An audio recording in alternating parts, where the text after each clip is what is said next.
Welcome to Sidewalk Conversations, season number 4.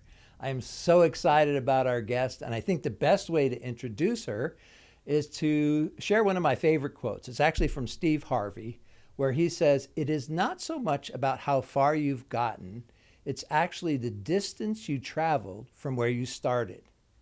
One of my favorite things to think about, in fact, people ask me often, like, what's the best part of ministry? And there are many challenging pieces, but on top of it all, the thing that always gets me jazzed and makes me excited about doing what I do is the fact that I get a chance to get a front row seat in life transformation.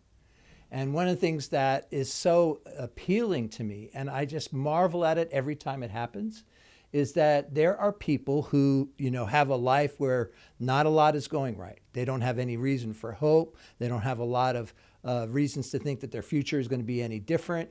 And they look at their past and they think that's the determination for what they're going to know in their future.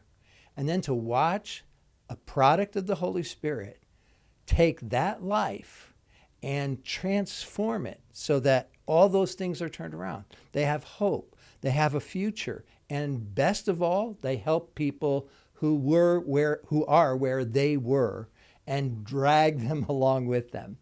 And that to me is one of the most exciting parts of ministry. And today's guest has that kind of story. I love her as a friend, but I think you'll grow to love her as well as you hear a part of her story.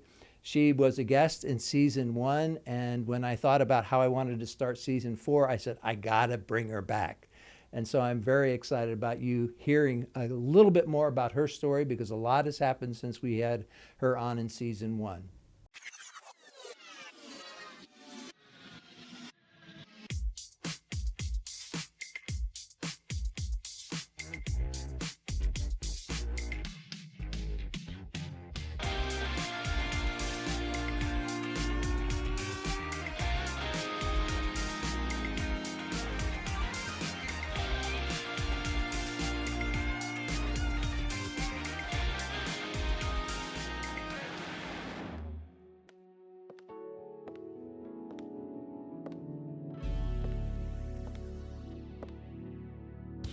Before I introduce her, I just want to say a thank you to our sponsor today. Today's sponsor is Amasuk. Amasuk is a ethically sourced handbag company with products from Japan, Mexico, and Morocco. It happens to have been started by my daughter, and she loves pulling together beautifully crafted handbags for every occasion. And if you're looking for a gift or something fine for yourself, I'd encourage you to check it out. It's an online store, Amasuk, AMASOUK.com. Now let me give you an opportunity to meet our guest today, Rebecca Contreras. You've learned how to roll that R very well, Pete. Good to be with you. We need a clap track. Oh, it's so Thank good to you. have you back. Thank you for joining us today. And, one of the things that I love about your story is something I said in the introduction, that the distance that you have traveled from where you started. I've heard a lot of stories and ministry for 40 years, people who have, started in some hard, dark places and then, do something wonderful with their life, and the Lord helps them do that. But I mean, for you, it's like the extreme of that. Just a little bit. You started in the barrio and ended up in the White House. I mean, talk about a transition and transformation. And people, I'm going to link the time where you shared, a little more detail on that story. But for those who may not know much about what you've done and where you've been, I'd like to introduce it by asking you a question. And I know there's never really just one thing that brings about that transformation. But if you had to put a couple of either principles or activities or practices that helped you move in the direction that you went to get to where you've gotten to, what would you say are like 2 or 3 of the things top of the list? Well, thank you, Pete, for having me. David and I have such a respect for you and your lovely wife, Carol, and just the richness of the relationship and the friendship that we've been we've built over a very short period of time, Beautiful. a I couple love it. years, I think, Yeah. and especially appreciate your leadership to us, and the great communication expert that you are, and coaching us through that communication process. And I think every person needs a friend like Pete in their Thank lives. you. So thank you.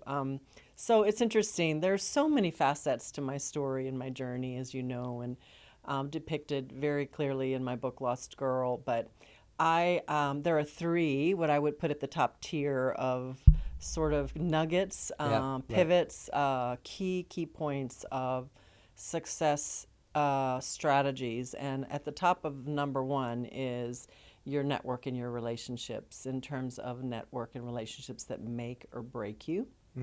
And the importance of not only leaning on relationships for life success, from your personal relationships to your church community relationships. Pastor Rob talked about this Sunday, Yeah. connecting with the church body, to the relationships you built in your career, Yep.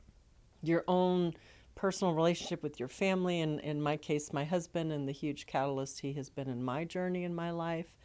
And those relationships are so central to my success. I was in Dallas just this past Monday and shared with a group of several hundred women there gathered. You are not an island by yourself. No woman makes it by No, herself. it's so No true. person makes it No, by exactly. themselves.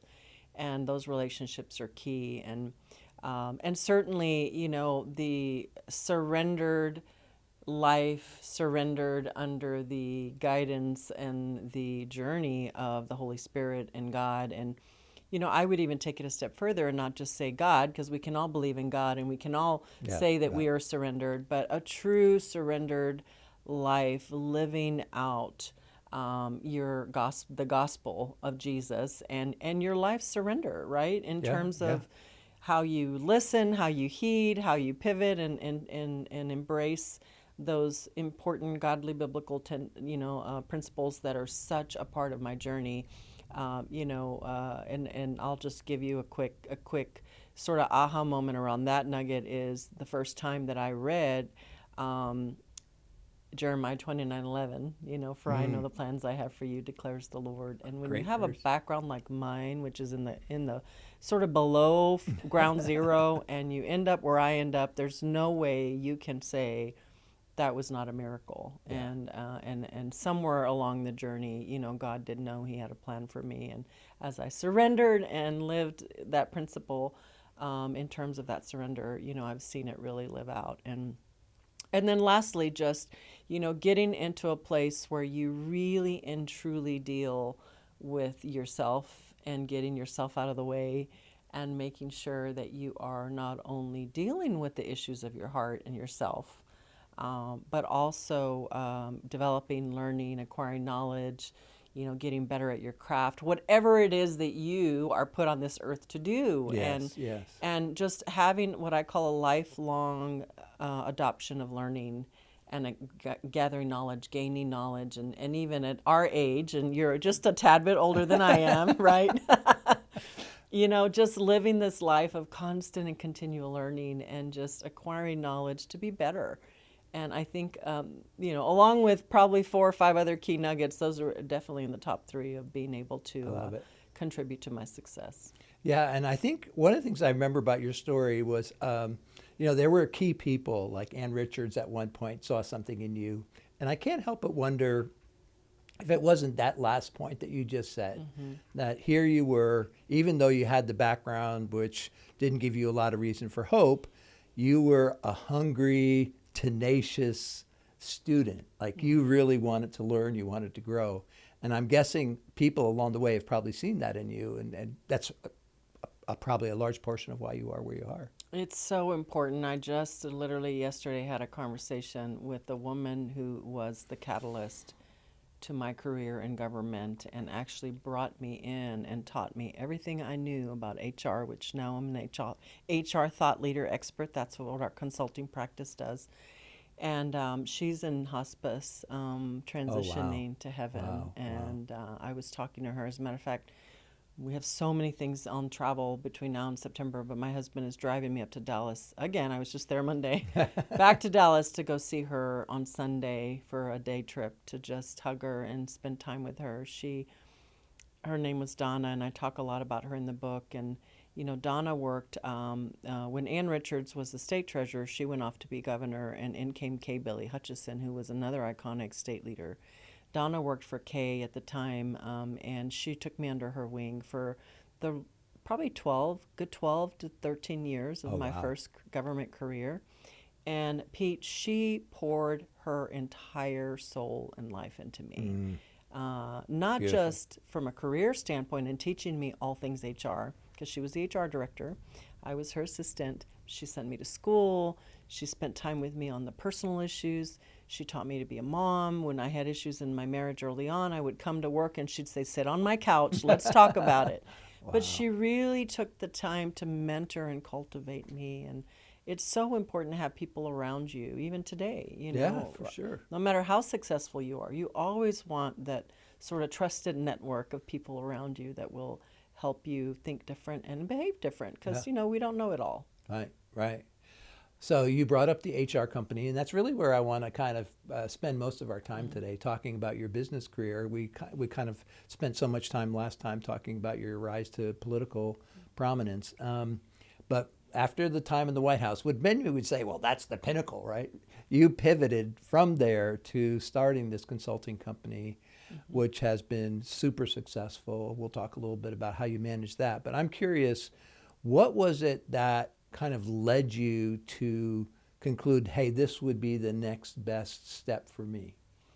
Well, it's interesting because I was just thinking about this and trying to extract all the different elements of that pivot, which was massive, by the way. I'll bet. As you know, I've reinvented myself, I think, at least 4 times. This was my government employee to executive in business to entrepreneur, now owner. But Pete, I had left the Bush administration. That would be W. Bush. We call him W, not the dad, but the son. I had left the administration. David and I both had a privilege of serving under President Bush, but we had come back to Texas. And I was thinking about joining the private sector to cut my teeth in consulting, but didn't quite know how I was going to make that pivot because when you're a government employee all your life and that's all you do, like how do you go from government employee to executive, right? Exactly. But I had a pretty solid reputation in government, and reputation follows you, right? Yeah. So I had Wonderfully. private sector CEO reach out to me literally by blast email, cold call type thing, saying, I'd heard about your reputation. I really want you to consider joining my company and starting my federal practice to join as an executive and lead and begin the federal work in the space. And so I just moved back to Texas, and I said, I have zero interest in coming to Washington. I just came back. Yeah. And he said, well, I'll come to you, and we can talk about it. And so he flew to Austin for one day. We had lunch, and after 2.5 hours later, I signed on the dotted line to join his team and Wow. joined and learned the what I call one-on-one consulting of government consulting. And that practice, which was my practice that I started and built, ended up being highly successful, and I made him millions and millions of dollars. And then I was like, what's wrong with this picture? Actually, what happened was I started getting uncomfortable because the practice had so much success that the partners got really threatened by my success. And they started kind of rearranging the structure in the deck chairs, and all of a sudden they brought someone in to take over my portfolio and said, we need you now, but as an advisor only. And I thought, yeah, there's something wrong with this picture. Sometimes God makes you really uncomfortable Yeah. to get you to think about doing something different. And you think the sky is falling, like this is devastating. They're trying to push me out. But that attempt to push me out turned into the catalyst to start my business, Avant-Garde. I love how, I mean, we're all familiar with the story of Joseph, where he said, what the enemy used for evil, God turned to good. Indeed. And I see that so often, and I think that's exactly what you're Yeah. describing. We see a circumstance or a situation that on the surface looks like, oh, this is terrible, but then God uses it, redeems it for something even greater than what we thought possible. Well, listen, we were sitting in church, and I was just so distraught about what was happening. By then, I had been commuting back and forth between Austin and D.C., he was paying for my travel and paying me a salary and paying me commissions and all that. And of course, I had about 60 people under me at that time. I was running the practice, and we were sitting in church, and I had about 6 months of this push out. I felt like they're trying to push me out, like something's wrong, and I'm not resigning. Gosh darn it, like I'm gonna dig my heels in. I started this practice, I'm not resigning. But it was getting really uncomfortable, and we were sitting there, and David and I had already been in prayer about something's wrong, but we're not quite sure what to do about it. And the pastor brought a message about the eagle and how God sometimes has to take the eagle sometimes has to take the eaglet and throw them out of the nest to fly. And he said, some of you are sitting in church right now, and God is going to throw you out of the nest and make you fly because it's time for you to fly. And David looked at me, I looked at him, we're like, wow, talk about a slap in the face. Okay. That meant I went to prayer. We went to prayer together. I sought counsel, and I remember the wise words of my second mentor, who was iconic, best friends to President Bush. He's still alive today, and a mentor of mine, Clay. I was sharing with him what was happening, and I was so uncomfortable. I didn't know what to do. I was making a lot of money, but I wasn't an owner, and now they're trying to push me out. What do I do? Do I resign? And he looked at me and he said, Rebecca, have you ever thought of starting your own business? And I went, well, gosh, I guess I should. And that's how it happened. Wow. And then you experienced a success again.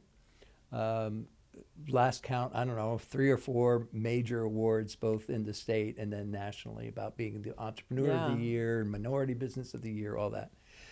And so when you experience such significant growth, it means like one pivot after another. So you're kind of always trying to play catch up at some level, I'm guessing. And I'm curious because there seems like there's a kind of leadership skill that's required to launch something, and then another kind of leadership skill to manage and grow and bring other people on. And I'm curious again if you can kind of hone it down to 1 or 2 little things or big things that you had to do in the midst of trying to stay over and on top of all the things that were happening for good. What were some of the keys for you? Well, I'll tell you the top key is learn how to take no really well and never ever stop after 100 no's. And I think that because I had had so much success and I was so revered in government and nobody would ever tell me no, I wasn't used to taking no. So all of a sudden, I become an entrepreneur and I open my doors to the business and I start knocking on doors and it's no, no, no, no, no. And you start to get discouraged. Yeah, for sure. When no doors are open, you know a lot of people and you know what you bring is valuable, but your business is not making any money. You've just left. At that point, I was making a ridiculous amount of money, more than I had ever made in my life. I left for zero, literally zero. I had no equity. So when I walked away, they let me out of my non-compete, which was good, but I walked away with nothing. And so my husband had just started, had left his job to start a nonprofit. So we're both like no income. And we were like, oh my God, that's not the word we used, but I won't repeat what I said. I'm the potty mouth in the family. But I did know that I had to deal with no, and I had to do it very well, and I had to learn how to scale the wall on that no.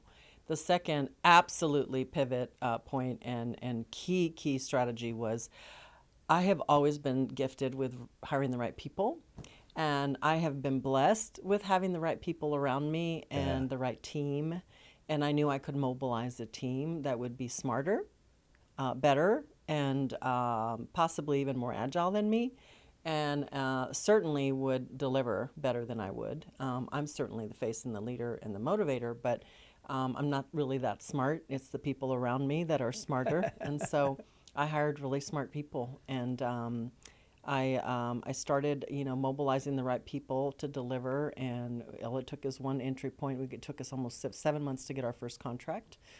We hired our first employee. I brought one of my top deputies over to work for me. Then I brought my top senior project manager. Both of them said, I will go where you go. And they were incredibly powerful women, very, very good at what they did, highly, highly educated. And they started just knocking it out of the park. And all of a sudden, it was recruitment and retention. And we're up to, I think, 120 employees now. across about 7 states, and we just have a great team, Pete. It's That's just awesome. incredible people. Your people as an entrepreneur will make or break you, and mine definitely have made Yeah. me. One of the things I've learned about team building is like everybody talks about it. It's like, yeah, you need a team. There's no I in team and all that. But I think there's a unique skill set that's required to build a team of one, highly capable people, but then highly committed people who Hmm. stay with you over the long haul. Those are not easy skills to develop, and they Hmm. aren't common, I don't think. So if you had to talk about like what was it that gave you the capacity to both attract really great people and then to have them stay with you so long, what would you attribute that to? Well, it's interesting. One of my CEO, actually, I have 3 clients that work for us that used to be clients. So when your client retires and wants to come work for you, that's a pretty big deal. Yes. My managing director in the DC area used to be my client for 6 years, and she's incredible. And I remember when she retired government, she called me and she said, they call me RC. RC, guess what? I'm retired. I really want to come work for you. And a year later, she did. My COO, who I worked with when I was over the entire Department of Treasury HR department, about 120,000 employees, she was the HR director at IRS. And so I had known her, good friend, 20 plus years. And so she's my COO now, and we've been friends. And, she's been my COO for the last year and has been on our team for 2 years. I have so many people on my team that were clients and/or people I met in government that are just incredibly bright and sharp. But I'll tell you, we really put a lot of love and care for our people. We have a motto at AG, which we've branded and we have put out there very visibly and very strongly. We don't shy away from it, and it's called Leading with Love. So we love our people, Pete. Sounds simple, but Well, let me tell you, when I first sort of put that line in the sand with our project manager and said, this is our DNA, we are going to be known to lead with love. I had one particular person say to me, it's a little squishy. Can we come up with another word? Can we just call it something else? Maybe leading with grit, conviction. I said, no, we're going to lead with love because people have to know that you care and that you care about them as an individual before they perform. Nobody wakes up, even the non performers, nobody wakes up in the morning and says, geez, I think I'm going to suck today at my job. right. Everybody wants to be successful. Yeah. And so we have really, we have a great management team. We've trained everybody on the DNA of leading with love. We have a senior project manager who's our strategist around that, and she's branded us around that.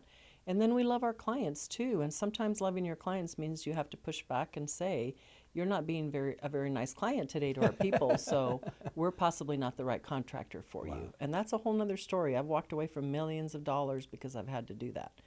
Well, and that's the My difference people come between first. articulating a value and living it, right? So you Right. could say we're going to lead with love, but then if people watch that value gets trumped by, well, this is a really good business decision, or we could make a lot more money this way, Hmm. then pretty soon people become really suspicious and skeptical about the tagline. But if you operate in the ways that you just described, then people are like, oh, she's serious about this. We're Right. really going to do that. But leading with love doesn't mean you have to be a No, doormat. right. And it doesn't mean you don't hold people accountable for performance or hold people accountable for achieving metrics. It just means that you are transparent, you're authentic, you care, and then you hold people accountable and, make very clear what your expectation is. And then they'll rise up to Yeah. meet that expectation. Awesome. Now, one of the things I'm curious about, because of your story, uh, I don't have anything as dramatic as that story, but there are parts of my story that I can very much relate to. And then, the Lord opens up doors for you and you find yourself in certain positions and certain roles, and you kind of have to shake yourself and go, what the heck am I doing here? I don't deserve to be here. And I'm wondering, do you ever struggle with like imposter syndrome? Like, who am I? Why should I be here? Like, I have no business doing all this. Do you ever struggle with All the that? time, all the time. I do. I actually tell a great story in Lost Girl when my first time in the Oval Office with the president, and Just having a flashback moment of being a high school dropout, 17-year-old, ex-drug addict on welfare. All of a sudden now I'm an advisor to the leader of the free world. President Bush actually read my book and was blown away by my story, but when I worked for him, he didn't know my story, and so he read it recently. But I talk about how in awe I was of being there, and I've always really made sure that I keep that humility and posture. And married to David Contreras, he reminds me quite often who I am, and in a good way too. He obviously is a big fan of mine and has been a huge supporter. Yes. But we have always kept that sort of conviction together. Never forget where we came from, and sometimes that insecurity seeps in a way that isn't healthy for me, and I feel inadequate or I feel like I'm going to fail, and I have to get into my quiet time and sort of pray my way out of it. But a lot of it is exercising the discipline to just do the opposite of what you're feeling, even though internally you're feeling really insecure.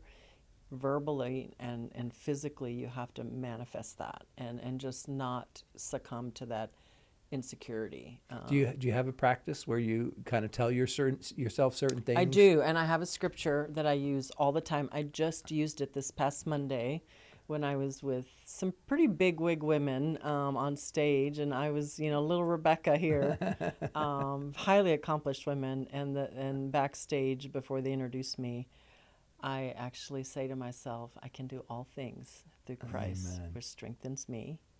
I am the head and not the tail. I am above and not beneath. I belong.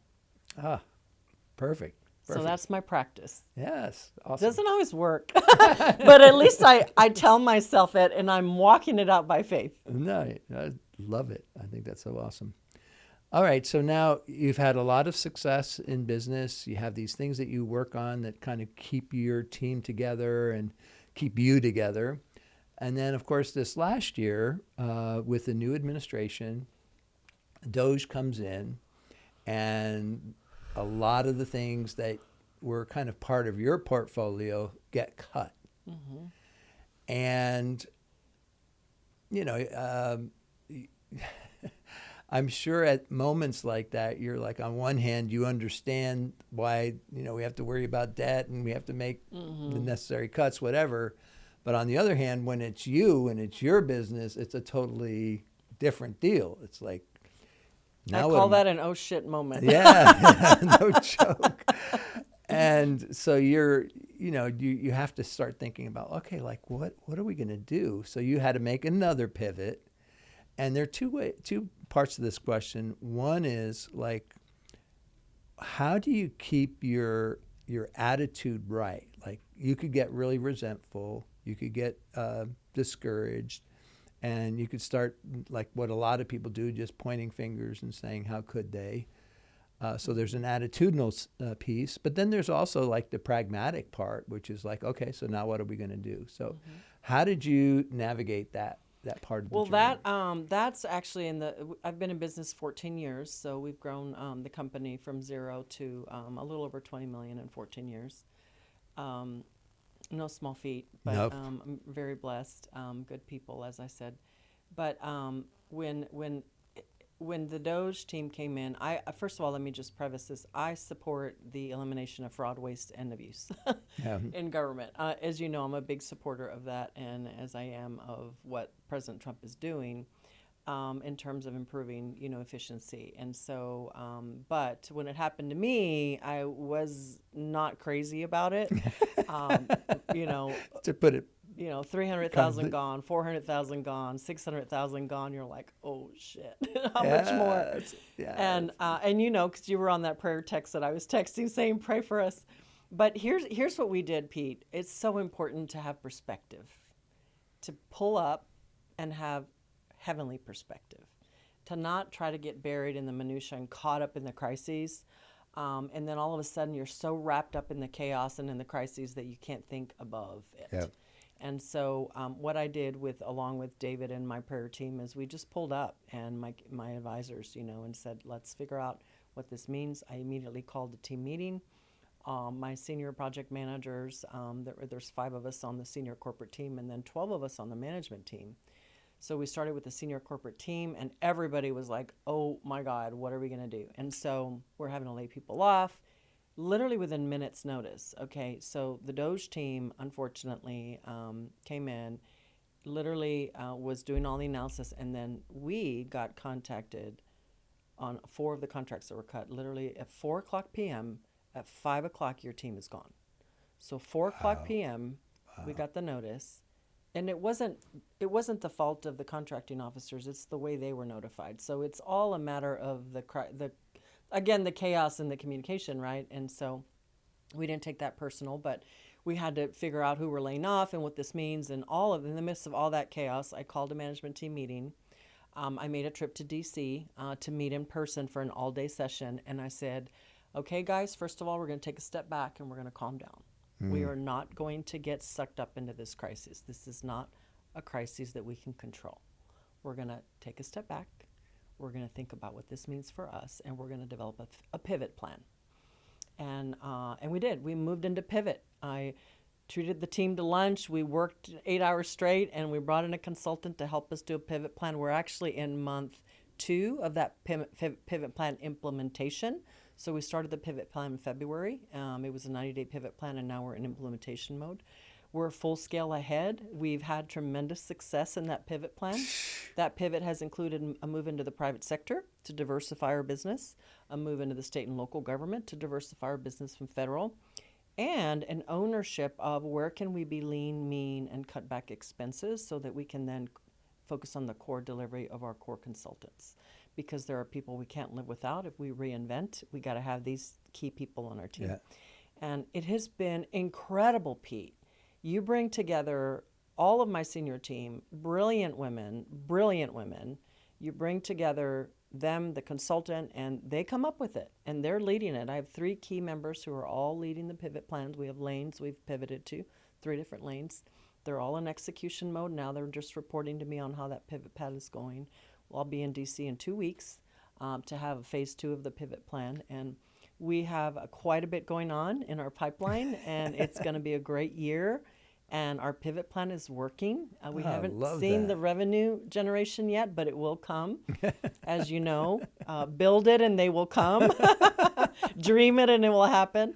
But we have just a great outlook on what this is going to mean. And what it did for me, Pete, as a business owner, is it once again forced me to think different about my strategy and how to pivot versus saying, oh my God, I've lost so much revenue. What am I going to do? Other companies have not been that fortunate. They have lost a lot, and my heart goes out to all the business owners that lost a lot. But for us, we are always going to be the driver of our own destiny, and I have communicated that to our leadership team, and they're owning it. I love that. I love that. Well, the last question I want to ask you is a more personal question. There's a effort afoot that I've had a chance to kind of be a little bit on the inside of, where there is talk of making a movie of your story.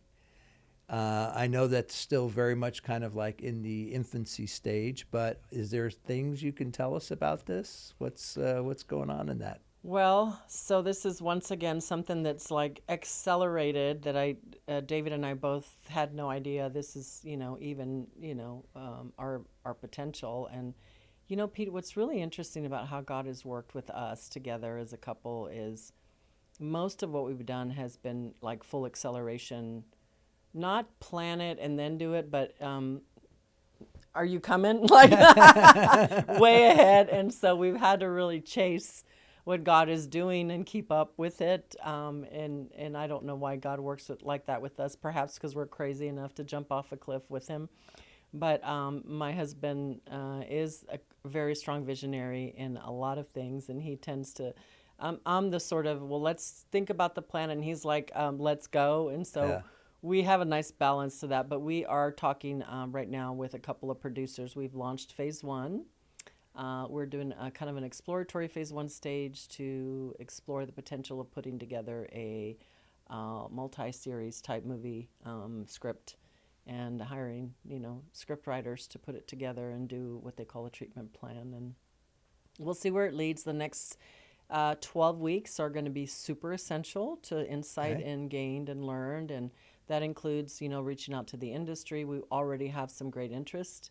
I wouldn't even have thought of this had it not come to me, right? It's not something I came up with in my head. It's something that has been very heavily been cultivated for probably the last year. And recently, David and I have really connected with and tried to align to what's happening. So we will know in the next 10 to 12 weeks what that looks like. But it's exciting to think about putting Lost Girl and our story in particular, on the big screen, but not just to see it on the big screen. But as you know, I'm all about impact. And when we think about the thousands of people that have been impacted by the story, and just the great opportunity I've had to share it across the U.S.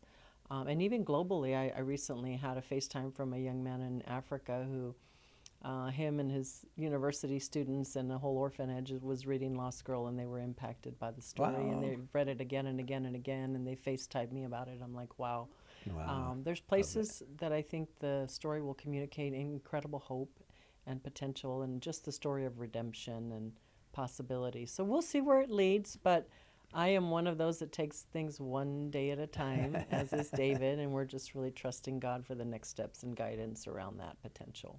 Well, I'm so hopeful about it. I've had the opportunity, of course, to see some of the things that you've done and be kind of a fly on the wall, if you will, that has heard some of the stories of people who've been impacted by your story who say, I didn't know that I could have a future, but what you shared and the life you've lived gives me inspiration. And Mm-hmm. I've heard that, a few times just in person, but I'm sure that that happens over and over and again. And I just imagine that a film, and they seem to be, like you think about The Chosen and the Yeah, story of David and yeah. all these others that have done so well, and to hear that this could kind of fit in that same lane, I just feel like that's going to be so awesome.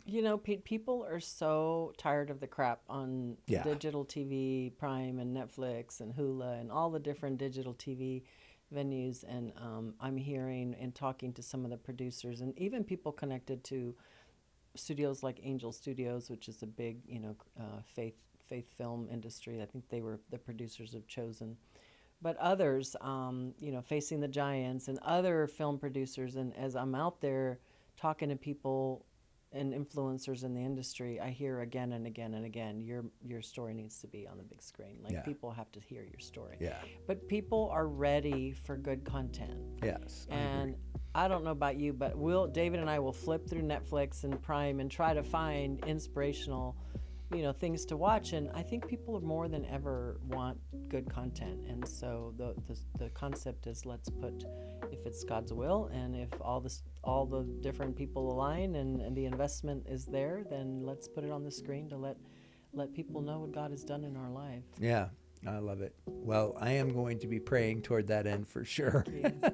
Thank you for that. We can always count on you and Carol and our other prayer warrior team, your brother, Pastor Rob, Yeah. and Lauren. They've been such an incredible support to us for, decades now. Yeah, So we appreciate everything that you do to support us. absolutely. Well, thank you for joining us. This has been a very interesting and fun conversation with Rebecca. And if you want to know more about her, I'm going to link her website below. You can pick up her book, Lost Girl, and be praying for the movie that we pray will become part of her story and part of the testimony that she shares with the world. So thank you for joining us, and join us next week for another Sidewalk Conversation.